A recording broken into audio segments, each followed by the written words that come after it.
papo falando sobre uma coisa que o Atala teve aqui na quarta, se não me engano, né? E ele falou isso, que uma escola dos Estados Unidos, ela estava muito abaixo das outras, e aí resolveram colocar para os alunos todos fazerem 1 milha antes de começar a aula. 1 milha.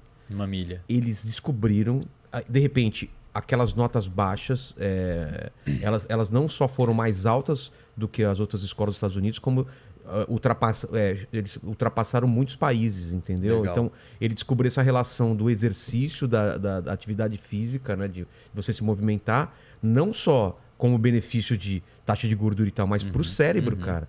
É isso mesmo? Hoje a gente tem um consenso na comunidade vou falar de neurocientífica aqui. Bom, primeiro, a atividade física, o exercício físico, para questões cardiovasculares, metabólicas, respiratórias, é indiscutível que é super benéfico. Para questões de cérebro, hoje a gente tem um corpo de conhecimento que já é mais que suficiente para a gente concluir que também. Que você fazer atividade física, e não só atividade física, você conseguir manter uma atenção na alimentação, manter uma atenção na sua rotina de uma maneira geral, é igualmente benéfico para o cérebro. Tão benéfico quanto para a parte metabólica. Porque, no final das contas, os dois estão interagindo. Metabolismo, se você tem uma melhora metabólica, você tem uma melhora no cérebro. Vou te dar um exemplo. No meu doutorado agora, eu tenho estudado a relação entre dietas hipercalóricas, ricas em gordura e ricas em frutose. Não a frutose da fruta, mas aquele xarope de milho rico em frutose que é usado para adoçar refrigerante. Tá, porque a frutose é um tipo de açúcar. É um tipo de açúcar, isso. Só que na fruta, obviamente, tem fibras, não tem tanta concentração de frutose, então não é uma coisa maléfica, né? Se você consome dentro das medidas adequadas. Agora, quando você pega essa frutose, hiperconcentra ela e adoça refrigerantes, que é o que o pessoal faz? Que é o que o pessoal da indústria do refrigerante faz. A gente hoje percebe que ela é bastante maléfica a nível de sistema nervoso central, de cérebro. E o que eu vejo... O que causa isso? Pois é, o que eu vejo, o que os dados mostram, Vilela? Primeiro, quando a gente entra numa dieta... Isso vai demandar uma resposta um pouquinho mais longa, tá? Quando a gente entra numa dieta ruim, acontecem algumas coisas no nosso metabolismo periférico, isto é, no nosso corpo. Ocorre um aumento de glicose, ocorre um aumento de lipídios, de gordura, LDL, triglicerídeos, etc. Mas também ocorre uma coisa que a gente chama de resistência à ação da insulina. A insulina é um hormônio que, quando o seu açúcar no sangue sobe, a insulina permite que o seu músculo, o seu fígado, a sua gordura capte a glicose. Então, quando você tem aumento de glicose, ocorre aumento de insulina e a insulina permite que a célula puxe glicose para dentro.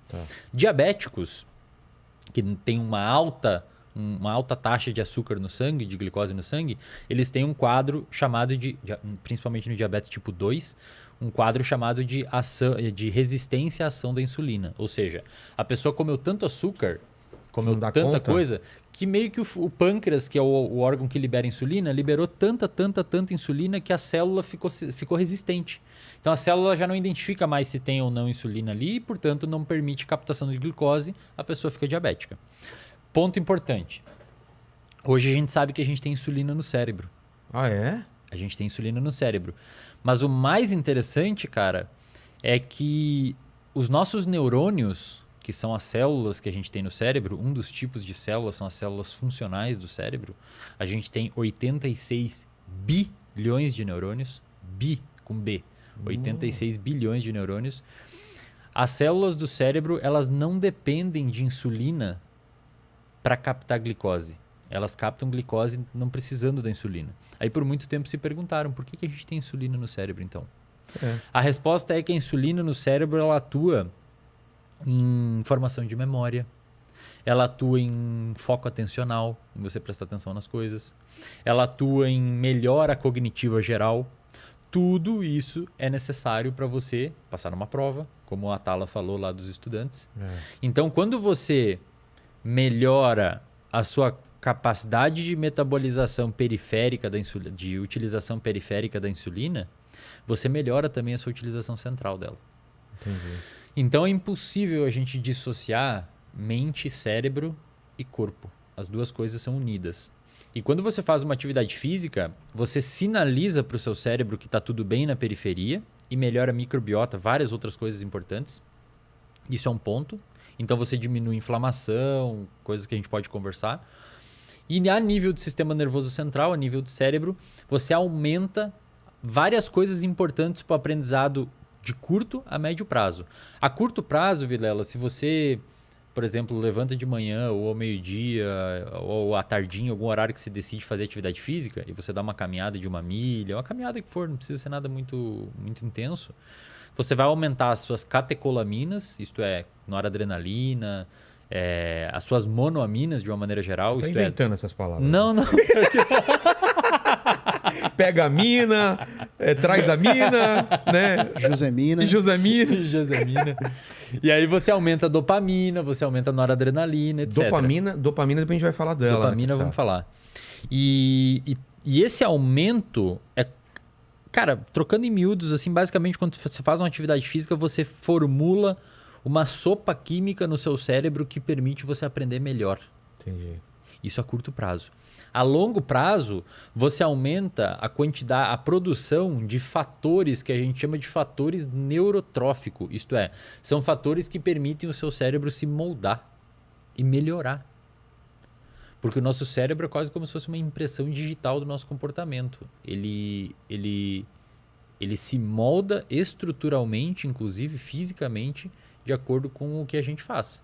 Tá. Por exemplo, pessoas muito boas de memória, elas vão ter um hipocampo, que é a região do cérebro que armazena a memória, maior fisicamente mesmo. Tem um estudo que fizeram com taxistas de Londres. Eu sempre mostro esses estudos nos meus cursos, que os taxistas de Londres, para passar na prova lá para ser taxista... Eles têm que saber todas as ruas, não pode usar o Waze. Eu vi isso. Exato. Eles têm que saber, né? A prova, cara, envolve decorar 25 mil ruas. 25 mil ruas, Para manter o lance tradicional, para manter um né? negócio lá, etc. E os neurocientistas malandros pensaram assim, cara, se o cara decora 1000 que for para passar nessa prova, alguma mudança estrutural no cérebro dele vai ter em comparação a quem não conseguiu. Novas conexões, né? Exatamente. E eles fizeram isso. Foi publicado um artigo num jornal chamado de Cell, que é um dos melhores, Célula em português, um dos melhores jornais científicos do planeta. Eles pegaram 100 pessoas, 100 taxistas que iam fazer a prova e mediram o tamanho do hipocampo antes deles estudar para a prova. Tá. E depois deles estudar e fazer a prova, eles pegaram essas 100 pessoas e de novo olharam o tamanho do hipocampo. Chuta, aqueles que passaram na prova, e só os que passaram na prova, tiveram um aumento do hipocampo. O hipocampo aumentou um pouquinho. Porque provavelmente é meio que hipertrofiou. É como se fosse o músculo quando você faz academia. O seu cérebro ele dá uma aumentadinha devido a um número maior de conexões. E o mais interessante desse estudo é que aqueles taxistas que reprovaram na prova, o hipocampo não aumentou. Ou seja, parece que você precisa de fato que o seu cérebro mude para você conseguir ter uma melhora funcional no que você quer que seja.